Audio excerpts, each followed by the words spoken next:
Hello, my name is MegaNova, and I'm here with my good friend once again. And Hey everyone. I'm kind of starting a new series which I've chosen to call the Noob and the Nerd. And I know it's basically a rip-off of another series Own up to here your on ripping YouTube, off. I but dislike it. I feel Is the it? concept is slightly different. So the idea here is that one of us, we watch a series together, and one of us already knows the source material it's based on, and the other one, is the noob, is the one just coming into it. Hmm? What are we watching this So time? what? What are we watching this time? Well, this time we are watching the Fate Grand Order Babylonia anime. Which I played the phone game, so I already know the story. I'm just here to watch the adaptation, and my friend here, he is completely new to it. Oh, not Or, entirely new. I uh, uh, watched Fate I mean, Stay yeah, Night you and know Fate the Zero. Fate. Yeah, You know I know the Fate, Fate. Yeah. but you don't know much about Fate Grand Order specifically, except like what I've told you, I think. Yes. So, I know I I don't mean, like it. I, I guess I'll just start by saying what I think of the adaptation so far. So far, I think it's pretty good. As far as I remember, they haven't really skipped anything story important, and they seem generally to be pretty faithful to how the story goes. And also, I did like that. And also, there's going to be spoilers Of in course. this. It's like we're going to talk about what actually happened without, yeah. Otherwise, Um. what would the point So be? what? Otherwise, what would the point be? Yeah. So at one point, Ishtar, she crashes in and lands on the protagonist, uh, Ritsuka, as it's named. Bargain basement Kirito? Yeah. And when she lands on him, in the game, you would get a prompt to say two different things. And I do like the fact that they went with the jokey response. Alright. That's a nice little touch. Fair enough. Well, let's start from the. What did. Well, I guess we know. I mean, overall, I think it's a pretty good start. Like, I still think it's a bit weird to start here, but I know why they did. It was as a result of a user poll. They put out a poll a long time ago before I even started playing the game, actually, and was like, which singularity in the game would you like to have adapted into an anime? And Babylonia won by an overwhelming amount because it is one of the best told stories in there. And I think number two was Camelot, which was the one right before it, and it's gonna get a movie in like March of next year, I think. Well, So yeah. And funnily enough, the two that won are the only two of the first singularities that were actually written by Nasu. oh gee, I wonder why. What did I think of it? Yeah, what It did you think of it it so wasn't far? it wasn't too bad. I don't appreciate them starting with Gilgamesh and getting me hyped, and then just introducing light novel bitch and his waifu immediately afterwards. I remember I saw someone in the FGO group on Facebook I recently joined who was like, "Oh, no, I think it was in the comment section of the site where I watched it. Who was like, oh, I thought this was just gonna be about Gilgamesh and his adventures. I was so disappointed." And it's like, but That would have been better. I mean, I wouldn't have minded that. That would have I been would have better. liked that absolutely, but that's not what the story was in the game, so it would have been weird if they just completely changed that for the anime. Yes, been better. Oh well. But I would have liked a prequel where we get to see Gilgamesh go out on adventures with Enkidu. That would have been nice. But well, actually, yeah, I thought it was all right. To be honest. Yeah. Yeah, but I don't really like the main characters, but otherwise, Well, I mean, it is a game where you're supposed to, you know, project you're a yourself stand-in. onto the main character, so they it have would to be give him a kind of first- difficult to make the main character interesting. Yeah, he just kind of is self-insert character. Exactly. Yeah. Like, he's just a vehicle to drive the plot forward. That's all he is. And if you can accept that, you'll probably enjoy it just fine. So as long as he stands in the background, doesn't do it, that would be great. Yeah, I mean, of course he's gonna be there and talk to the important characters, but as someone who's already played it, and without, you know, spoiling too much, I'd probably say that Gilgamesh really is the main character of this story. Like, you get to see him a lot. It's like, again, without spoiling too much, he should show up in, like, the next episode. Probably the next episode or episode 3, he'll probably show up. And from then, he'll mostly be, like, the central character. Although I will say this, it is the Venus de Milo to Shield Hero's Piss Christ. The what? That's some statue, I think. Aha. I'm saying it's already a lot better than Shield Hero. Fair a enough. lot. Yeah. I'm never going back there again. I mean, technically, all of FGO is just an isekai where he visits several different worlds instead of just being stuck in one. On with it. Yeah. Oh well, we have a dude and our other dude in the beginning in the science room. Yes. I gotta say, this part was dire. I think I experienced like ego death at least 3 times during it. Why? Only it was just exposition and tech talk. Ah, right. I did wake up when Da Vinci showed up and just thought to myself, wow, I haven't played Fire Emblem in a long time. Well, I mean, I guess the idea was, you know, we want to try and make this show for people who haven't necessarily played the game, so we'll at least establish what has happened in the story until this point. Yeah. And I mean, I feel like that makes sense. I don't know how good of a job you feel like they did. I don't know what's going on, although I guess starting with the last singularity might be part of the problem. I mean, technically it's the second to last one, but yeah. Anyways. But yeah, I'm talking about Chaldea and Grails and what Grails time is, but still. And yeah, whatever, and what was it called? Phase shift or ray shift? Ray shifting, yes. Yeah, that's them teleporting back in time.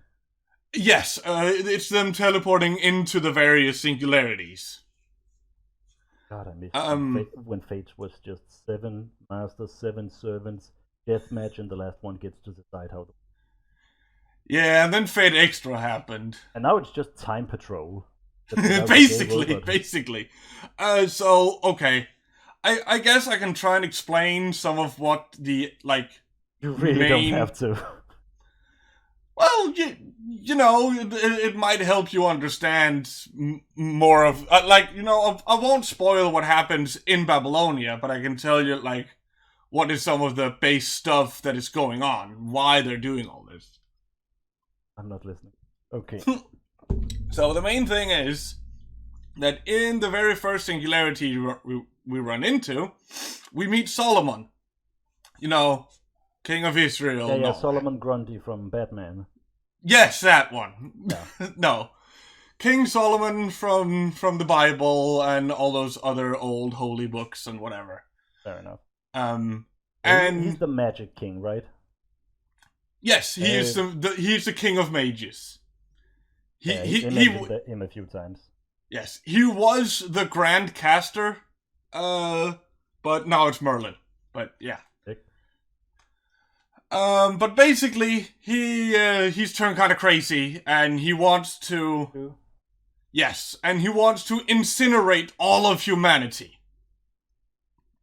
And his plan, to its full extent, isn't really explained completely until the very last singularity. But what we know at this point is just, he wants to burn all of humanity, and what he has done is he's gone into several points in history and put down a holy grail to facilitate, like, fucked up stuff happening that's supposed to fuck up history that will that will lead into the ruination of all of humanity. Awesome. Sounds like a great time. Yes. So basically what we have to do is go into these singularities, apparently fix shit, get the grail, and get back. Apparently send this 12-year-old kid in. Or what? I'm pretty sure he's supposed to be of age. He looks like a baby. No, he is supposed to be, like, we never find out how old he's really supposed to be, but, you know, he is at least 18 plus. Baby. Oh, well, yeah. Okay, so they're in the science room, and then they get sent to Uruk any years in the past. Well, they're not in Uruk yet. They were supposed to go there, but there's a magic field around it that they can't go past with magic. So they have to physically go there from where they ended up. Battle through hordes of CGI monsters. Yes, which are the demonic beasts. Once again, thinking of Fire Emblem. Well, to be fair, I know next to nothing about Fire Emblem, so this is not here nor there. Okay, fair enough. Though I am probably going to start watching some streams of Three Houses soon, because one of my friends, she is super into it right now. And I kind of want to see some of the stuff as well, so we'll see when I start getting into that. Babylonia. Yes, Babylonia. Although, to be fair, the CGI isn't bad. No, the animation overall I thought was pretty good. Oh yeah, and before I get when they get summoned and they fall from the sky, I gotta say, people, we've got an ass shot before the 10-minute mark. Yeah, I feel like a lot of this fan service is just gonna be in the first couple episodes, you know, to hook people in who might skip it otherwise, and then they'll tone it down after a bit, I hope. Also, when Mash, or whatever her name, fell, yes, she had to, like, block, or whatever she did there with that big wall. Yes. And her shield, and she shouted her ability, and she just went, Rodo Camerot! That was the thing. That's from The Grey Man. Yeah. Okay. I've never watched The Grey Man, so... When I explain. No, it's fine. Road Camelot. Fair enough. But yeah, like the singularity right before this one was Camelot, which was where she basically learned that. What can she even do? She's some girl. She is apparently a servant. What? Apparently a servant, I think. She's a pseudo servant. Oh, that shit again. Yeah. I know that this is basically kind of a spoiler for Camelot, but we find out because until Camelot, it had been kept hidden what servant she had actually been fused with. But since we're in Babylonia anyway, fuck it. It's Galahad. Yeah, she mentioned him by name. Ah, right. But Sir Camelot, Sir Galahad, give me your power, or whatever she said. Anyway, yeah, something like that. Anyways, they're there. Really, a lot didn't happen this episode. What? No, really, a lot didn't happen this episode. It was mostly like establishing past exposition and just, you know, establishing a couple of the main players for the rest of the story. Although, I gotta say, when Ishtar, I guess it is, yes, showed up, I was thinking, this is a parody, right? She looks like Rin, she acts like Rin, and... I mean, again, without spoiling too much, they kinda explain how it works later. Or, well, they hopefully do. And if they don't, I'll just explain it to you when we get to when they should have. Whatever. They can have their fucking cameos. I don't care. Well, it's because there are some special rules when you want to summon a divine servant. Sure there are. Whatever. Like, if you want to summon a god, there are some special rules, because they can't just be summoned in the same way that any old servant can. Fair enough. So, Maybe. yeah. Yeah, okay. On with it. She shows up, she does her big tsundere act where, and I was about to fucking fall asleep right there. I mean, she's Rin. Like, she's a massive sun. That's just how it is. It was 2 minutes, but it felt like an hour. uh, but don't worry. And technically, another version of her shows up later, who's not a sun, who's actually pretty nice. Okay, which character is she? She's Ereshkigal. Okay. The goddess of the underworld. Yeah. Yeah. Then there are more. In hindsight, really a lot didn't happen this episode. No, I mean, it was mostly just establishing stuff. And also, did you watch the after credits? Of course, I sat through that fucking song. They could have at least done what they sometimes do in anime, where they play the intro last, but nope, they just had the song and credits over a black screen. I couldn't even read the credits. I mean, yes, some anime do that for some reason. I don't know why. It's more like a movie, I guess. But it seems a bit weird, yeah. And we got those two doofuses going, ooh, the final master is he. Yes. Who are those? They'll be showing up proper and introducing themselves in the next episode. Are they bad guys or good guys? They're good guys. Oh, damn. Are all the fights just gonna be with demonic beasts?